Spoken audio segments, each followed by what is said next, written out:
welcome back everybody. We are all done with chapter 3 and we are starting chapter 4. So I think it's worthwhile for me to spend a brief moment just to discuss where we are in the course.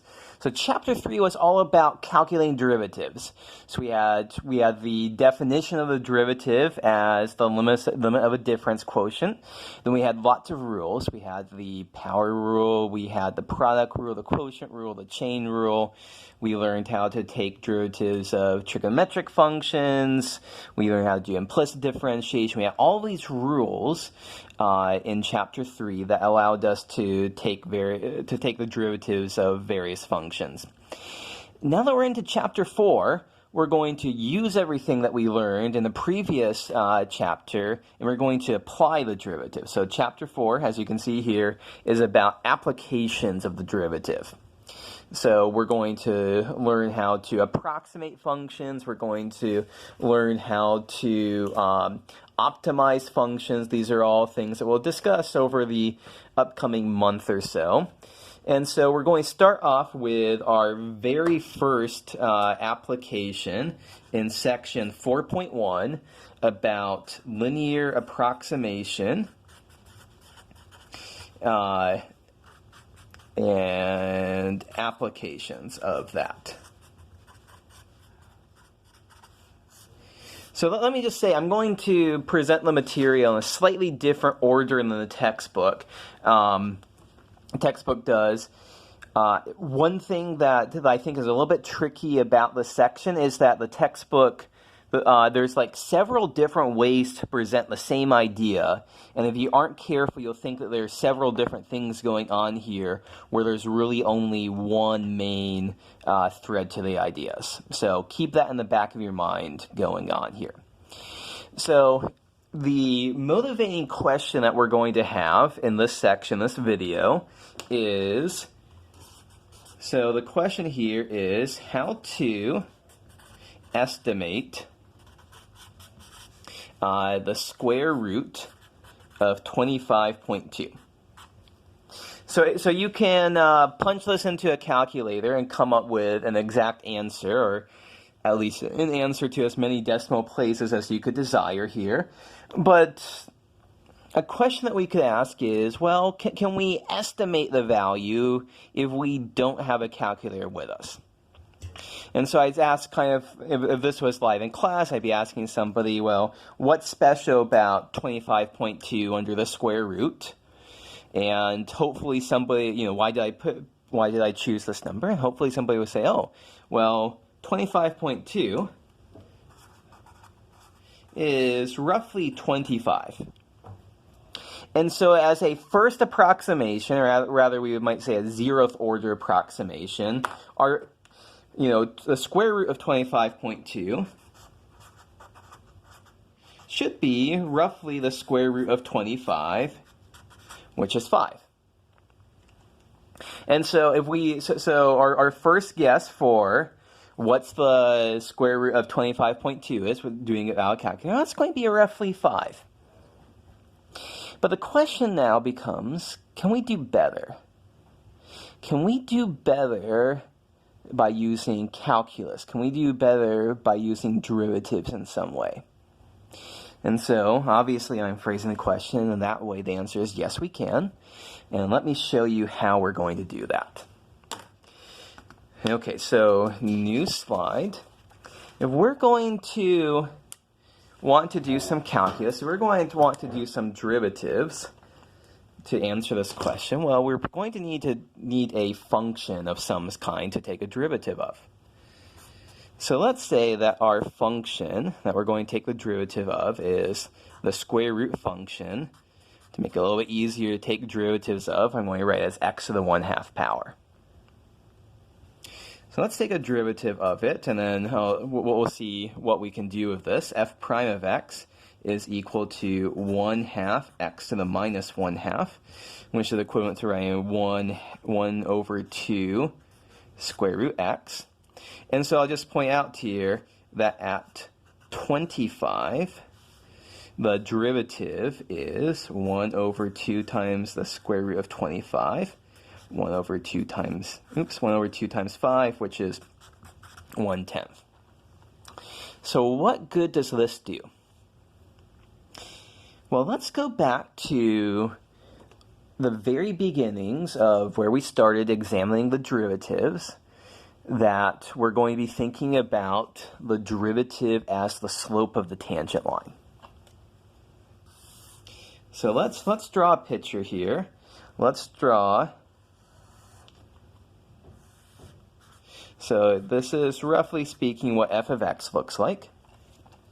And let's say that right here, this is 25. So this point over here is 5. Obviously, this graph is not to scale. 25 here looks like the same as 5 here. Not to scale, but we can deal with it. So there's our tangent line. And one of the things that we did back in chapter 3 was be able to write down the equation for the tangent line. So let's do that. Our equation for the tangent line, so what do we have here? We need f prime of 25 as 1/10, and we also know that f of 25 is the square root of 25 is 5. So our equation for the tangent line is y minus f of 25 is equal to f prime of 25 times x minus 25. So this is using point slope form. Our point here, this point is 25 comma 5, where that 5 is f of 25. So we're using 25 and 5 there, and our slope is f prime of 25.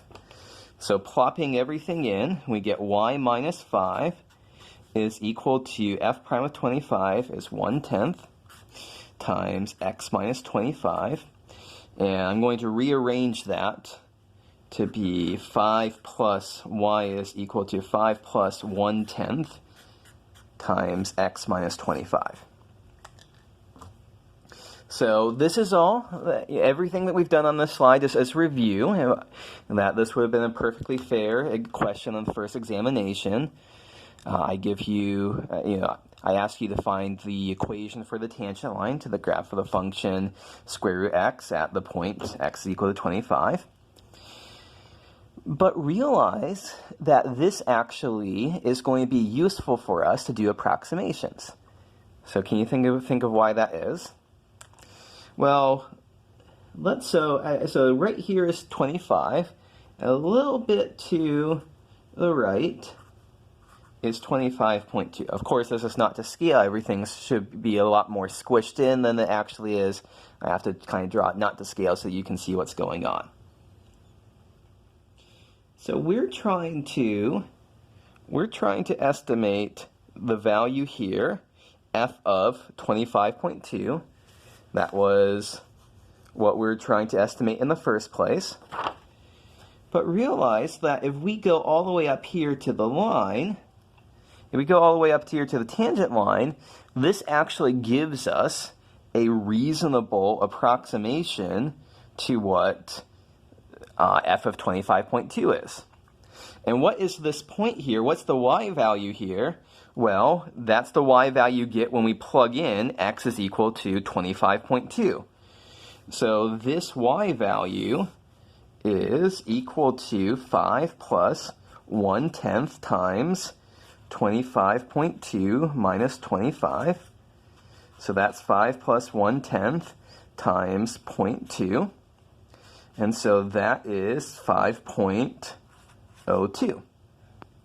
So the summary of this is that from our approximation, we are estimating that the square root of 25.2 is approximately equal to 5 plus 1/10 times 0.2, which is 5.02. So we got this approximation without using a calculator. If we wanted to actually do this, actual value, so square root of 25.2 is equal to 5.01996 ... So our estimate was, so our first estimate was 5. We use our tangent line to guess 5.02. I think that we're pretty darn close to the actual answer, 5.01996. And so what is linear? So now we're coming back around to, I wrote this phrase on our first slide, and we haven't come back to it. Linear approximation. What we just did was that we just used linear approximation to estimate the value of the square root of 25.2. So that's our first estimate, and what we want to realize here is that we have this function that we have. Let's say, let me just recopy here. Y is equal to 5 plus 1/10 times x minus 25. We can use this now to estimate other values. So for example, if we wanted to estimate square root of 24.7, we could plop in 24.7 into our formula here.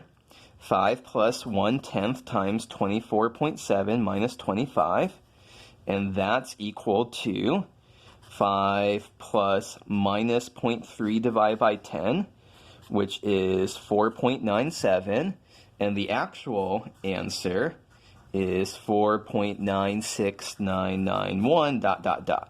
Again, we are pretty close. So let me end this video with our first pre-class problem.